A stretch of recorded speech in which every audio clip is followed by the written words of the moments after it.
Hello, you glorious moonchild. So I am literally about to go to bed. You might be able to tell I'm kind of tired. But I had this thought pop up because I was having a conversation with one of my clients earlier today. And this conversation is one that I've had on repeat, not with this client in particular, but with almost every one of my clients.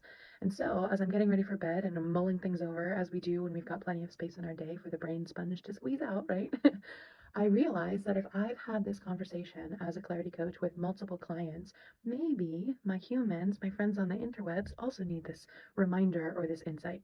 So, my client and I were talking about thought patterns and recognizing that sometimes it's easier to think about what you're thinking about yourself and then put those thoughts on someone else, specifically a child, right? So, my client was struggling with feeling low self worth because they were ashamed when their body is running low, when they are feeling low energy, when they are experiencing pain, and particularly when they're out in public and they are worried about what other people might think of them or might assume about them because of this low energy moment, right? Or prolonged low energy. They need to step away from an activity.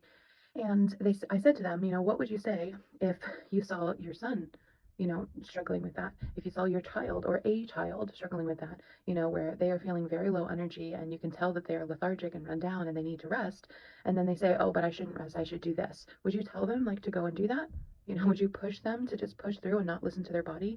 No, you would remind them, right? And I didn't say all of that. I just asked. And my client responded and was like, well, I can see where you're taking me, but it's like I have an angel and a devil on my shoulder. And like the angel is like, of course, I want to model positive behavior. I want my child to know that they need to listen to their body.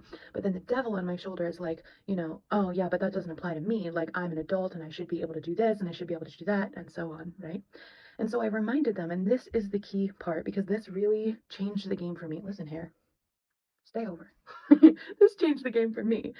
Instead of thinking of it as an angel and a devil on your shoulder, maybe think of it as your brain and your body, your brain and your gut.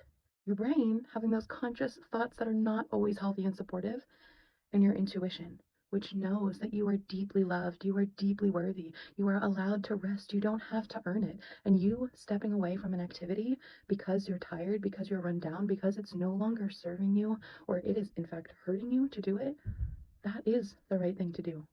Don't shit on yourself. I mean, that's offensive.